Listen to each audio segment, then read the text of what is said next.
Et salut à tous et bienvenue chez Jeux Délire. Je suis avec Clément de Jeux Thème Édition et on va parler d'un énorme jeu de plateau, jeu de rôle, jeu d'ambiance aussi, dans lequel on va explorer différents territoires en quête de gloire. Exactement. Alors donc on va parler du Village aux 5 Dragons. Le Village aux 5 Dragons, c'est un jeu tactique d'exploration, c'est un jeu compétitif pour 1 à 5 joueurs, de 10 ans et plus, et des parties d'environ 90 à 120 minutes. Ok, parfait. Donc là on voit il y a pas mal de matériel. On voit ici la fiche de personnage. Comment est-ce que ça se passe le jeu de manière générale ? Notamment au niveau de la création de personnages, des caractéristiques. Alors dans ce jeu on va incarner un aventurier ou une aventurière parmi 10 origines et 10 métiers différentes. Ces aventuriers en fait sont basés dans le village aux 5 dragons, qui est un village entouré de 5 biomes, dans chacun duquel réside un dragon. Notre but va être de les chasser afin de se couvrir de gloire et de remporter du coup la partie en étant l'aventurier et en cumuler le plus de gloire le meilleur par les quêtes, les dragons vaincus et évidemment notre avancée sur les pistes de caractéristiques. Ok, ça marche. Donc du coup comment est-ce que ça va se passer l'exploration ? Je vois qu'il y a plusieurs territoires, effectivement il y a 5 dragons donc il y a 5 territoires. Exactement. Comment est-ce que ça se passe ? Alors, déjà pour commencer la partie, on va recevoir 2 cartes origines, 2 cartes métiers. On va pouvoir faire notre choix pour créer l'aventurier de nos rêves ou l'aventurière de nos rêves par un combo origine-métier. Ce qu'on avait présenté ici. L'origine va nous donner un bonus permanent durant la partie, alors que le métier lui va nous donner seulement un bonus de départ en caractéristique, comme vous avez pu voir sur la fiche. Voilà, magicien, plus en puissance, plus en intuition par exemple. Voilà. Une fois qu'on a choisi notre personnage, on va recevoir un pécule de départ et un équipement de départ. Cet équipement de départ, il va nous donner des dés de combat. D'accord. Hop, je vais vous montrer ici. Ouais, je vais vous les montrer un peu. Il va y avoir des petits symboles correspondant à des effets. Hop. Et ces dés vont nous être utiles notamment pour l'exploration. D'accord. On va ensuite du coup pouvoir commencer la partie. Une partie du Village aux 5 Dragons, enfin un tour de jeu, va se dérouler en 3 phases. D'accord. On va avoir une première phase qui va être la phase de programmation. On va alors se munir des cartes lieux. Chaque joueur va avoir 7 cartes lieux en main qui représentent les 5 biomes autour du village, ainsi que le marché et l'auberge. Donc là on a un exemple de cartes lieux qui sont présents ici. Donc voilà. Vous les avez là. Hop. D'accord, donc on a nos cartes lieux. Donc, comme je disais, première phase de programmation, on choisit un lieu qu'on va mettre face cachée devant nous. Et une fois que tout le monde a fait de même, on va révéler les lieux choisis. On va alors du coup déplacer notre personnage. On va avoir un meeple de notre couleur. On va pouvoir déplacer sur le plateau, sur le lieu en question. D'accord. Donc là, on va pouvoir passer à la deuxième phase, qui va être la phase d'action. Dans cette phase, on va résoudre du coup les actions des lieux. D'accord. En commençant par les actions d'exploration sur les lieux autour du village. C'était la fameuse carte que je vous avais montrée ici. Donc on va commencer par expliquer l'exploration. L'exploration, ça va être le cœur du jeu, parce que ça va être là où on va aller explorer des donjons pour aller combattre des monstres, récupérer des richesses, et ces richesses vont nous permettre de nous renforcer pour ensuite plus tard aller tuer des dragons. D'accord. Et donc éventuellement remporter la partie. Ok. Donc du coup, ces richesses-là, comment est-ce qu'on va les utiliser ? Alors, déjà, peut-être commencer par comment on va les gagner. Ah oui, effectivement, alors explique-moi. Alors du coup, pour les gagner, c'est très simple, on va aller en exploration dans des donjons, donc selon là où on a fait se rendre, on va à chaque fois en exploration révéler la première carte du donjon. Ok, donc ça c'est la première carte du donjon. Ça sera souvent un monstre. Là en l'occurrence c'est un petit monstre de vent, donc on voit bien son icône de vent ici. Il a 3 points de vie. D'accord, on le voit ici. Là, et il a un trait qui va avoir une incidence sur nos caractéristiques, mais on va pas rentrer dans les détails. Ça marche. Je vais vous le poser là, comme ça vous pouvez le voir sur la vidéo. Donc une fois qu'on a révélé la carte, on va appliquer éventuellement l'effet du monstre, enfin le trait du monstre, et on va se munir de nos dés de combat apportés par notre équipement et potentiellement par notre puissance.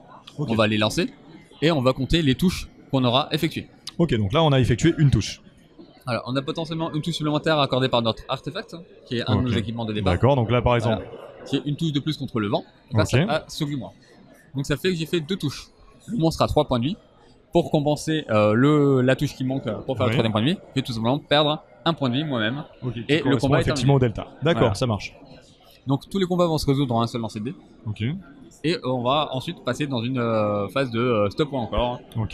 J'ai vaincu le monstre, je vais pouvoir choisir de continuer en prenant le risque de tout perdre ou de m'arrêter. D'accord, donc là il y a vraiment cette notion-là, gestion du risque, faire confiance à son équipement aussi. Voilà, exactement, parce que du coup, quand je vais choisir de m'arrêter, je vais repartir avec autant de trésors que j'ai vaincu de monstre. D'accord. Et les trésors, il y en a 3 différents. Hop, il va y avoir des bibelots en or, des parchemins de savoir et des coffres à cristaux. Ok. Donc du coup, ces éléments-là, on va les gagner. Alors on va faire grossir notre pécule au maximum. Où est-ce qu'on va pouvoir dépenser ce pécule ? Alors ça, on va pouvoir les dépenser au marché principalement. D'accord. Donc ça va être un des 7 lieux qu'on a en main. Ici. On va pouvoir se rendre au marché au lieu d'aller à la ravimenteuse. J'aurais pu choisir d'aller au marché. D'accord. Au marché, on va pouvoir réaliser plein d'actions différentes. Ok. On va pouvoir vendre nos bibelots en or, qui Ok. vont nous rapporter 2 écus par bibelots vendu. Ces écus, ils vont nous permettre notamment d'acheter des objets. Ok. Des objets à usage unique qui vont nous permettre d'être meilleurs en combat ou D'accord. de contrôler un petit peu l'aléatoire. Par exemple, on a la potion de vision qui va me permettre de regarder les 3 prochaines cartes d'un donjon et de les remettre dans l'ordre de mon choix. Ouais, plutôt pratique, on va pas C'est se le plutôt cacher. pratique pour éviter de tomber sur des monstres trop énervés ou directement même sur les dragons, on Ok. verra plus tard. Donc voilà, on a également l'anneau critique en jaune qui permet de faire un coup critique et de choisir la phase d'un de mes dés. Ok, bon, ça c'est Donc fort voilà. aussi. Donc plein de petits objets comme ça à usage unique qui vont nous permettre de réduire les risques lorsqu'on part en exploration. D'accord. Donc ça va être intéressant de bien s'équiper. Donc au marché, on va également avoir accès à la guilde et à la forge. D'accord. Lorsque je vais à la guilde, je vais pouvoir remplir des quêtes. Les quêtes ont des prérequis, ont une condition et un. Donc là, vous un avez gars. ici un exemple de quête. Voilà, sur cet exemple, pour 5 écus, je pourrais avoir un exemplaire de chaque objet. C'est pas mal. C'est quand même plutôt pas mal, Plutôt pas sachant que tous les objets ils valent un écu chacun et que normalement du coup il faudrait attendre qu'ils soient présents, qu'ils soient disponibles au marché. Donc là, cette quête est quand même Ouais, plutôt c'est plutôt fort intéressante comme quête, en ouais. début de partie, si on arrive à l'avoir, c'est quand même plutôt sympa. Ouais. Autre chose qu'on va pouvoir faire au marché, donc c'est aller à la forge et se faire forger des nouvelles armes. D'accord. Hop. Donc là, par exemple, on a une des armes qui peut être forgée et Voilà. fabriquée à la forge. Donc ici on a un artefact qui va nous donner un dé bleu à la place d'un de mes dés noirs de base Oui. et qui va nous donner également une touche contre un élément comme mon artefact de départ. Ok. Donc on a également des... Hop. Je sais pas si On a également des armes, par exemple. Voilà, on a notamment Ici. des armes qui vont venir remplacer nos armes de départ. Ces Ok. armes-là, elles vont être, contrairement aux artefacts, elles vont avoir des prérequis. D'accord. Donc, elles vont me demander d'avoir un certain seuil. Donc là, je vois Constitution 2, vitesse 1, Intuition 3. c'est Voilà, ça exactement. Il va falloir avoir ces caractéristiques-là pour pouvoir s'en équiper. Ça va pas nous empêcher de l'acheter. Ouais. On pourra la conserver pour plus tard, mais il faudra avoir ces caractéristiques pour s'en équiper. Ok. Et donc, pour augmenter nos caractéristiques, on va simplement utiliser les parchemins de savoir lorsque D'accord. l'on se rend à l'auberge. On va se parchoter, quoi. Voilà, exactement. Le parchemin de savoir, en fait, on va juste se dire que ça correspond à l'expérience qu'on a accumulée durant la C'est journée. ça. Et lorsqu'on va se proposer qu'on va dormir, on va pouvoir d'une part regagner nos points de vie et d'autre part accumuler ce savoir et donc être plus fort le lendemain. Ok, c'est chouette. Voilà. C'est vraiment, on a l'impression de jouer à une partie de jeu de rôle, en fait. Donc c'est vraiment une chouette. partie de jeu de rôle Ouais. simplifié, mais C'est ça. mais avec tout le côté. Avec un petit côté roguelite, avec ses explorations de donjons, ce stop ou encore jusqu'où est-ce qu'on va aller. Alors tu m'as parlé des dragons là. C'est quoi Ouais. cette vérité on sent une menace planer quand même là. Ouais, alors les dragons, du coup, ils sont pas dans les donjons, dans les paquets. Ouais. Ils vont être présents sous forme de tuiles à côté. D'accord. Il va y avoir plusieurs façons d'aller affronter les dragons. Ok. On va pouvoir provoquer le combat contre un dragon. Donc Ouais. lorsqu'on se sent prêt à les affronter, on va pouvoir par exemple rester trop longtemps dans son antre. Ouais. C'est-à-dire que si je bats plus de monstres qu'il y a de trésors, le dragon va m'attaquer. Oui, parce que là, il voit que tu es Voilà. en train de le piller, c'est pas Voilà, possible là. Exactement. Ok. Autre possibilité, je vais pouvoir utiliser par exemple l'appât à monstre Ouais. pour directement attirer le dragon. Si j'en ai deux, je peux pouvoir attirer le dragon Ok. et directement le combattre. Ça va me permettre d'économiser mes forces Ouais. parce que j'aurais pas battu des monstres avant. Oui, c'est ça, voilà. T'as pas épuisé l'ensemble des éléments. Ok. Sinon, après, lorsqu'on explore, on prend le risque de tomber dessus directement. Ok. Donc bon, ça peut être un peu embêtant si on n'est pas prêt, si on n'a pas observé les cartes avant, ou si on n'a pas prévu de quoi fuir. Ok. Donc tous les donjons sont répartis en 3 paliers. D'accord. On va avoir des paliers de niveau 1, niveau 2 et niveau 3. Ok. Et Donc là, vous avez un exemple de niveau 3. donc c'est une très bonne carte que tu as sortie là, parce que Ah ben voilà, parfait. voilà, les monstres vont être de plus en plus forts en fonction du palier évidemment, et à partir du niveau 2, on va pouvoir tomber sur des cartes comme celle-ci, qui vont nous dire que le dragon nous attaque. Ok. Et donc on va défausser la carte, mais le dragon nous attaquera directement. D'accord. Donc voilà, il faudra être préparé ou avoir de quoi fuir éventuellement. Autre dernière possibilité, Oui. ça n'arrive que très peu, mais à la fin de chaque donjon, on va retrouver un cœur de cristal. D'accord. Donc là, il est indiqué affronter le dragon, il gagne 5 points de vie. Alors, ce cœur de cristal, donc c'est le trésor le plus jalousement gardé par le dragon. D'accord.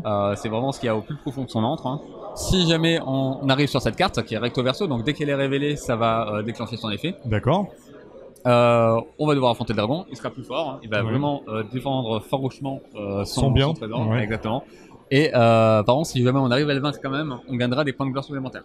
Ok. Si jamais on n'arrive pas à le vaincre, le dragon va s'enfuir en D'accord. apportant tout son trésor. Donc il y aura toujours plus de dragons dans l'antre, Ok. comme s'il avait été vaincu. Donc Ok. ça va quand même avancer vers la fin de partie.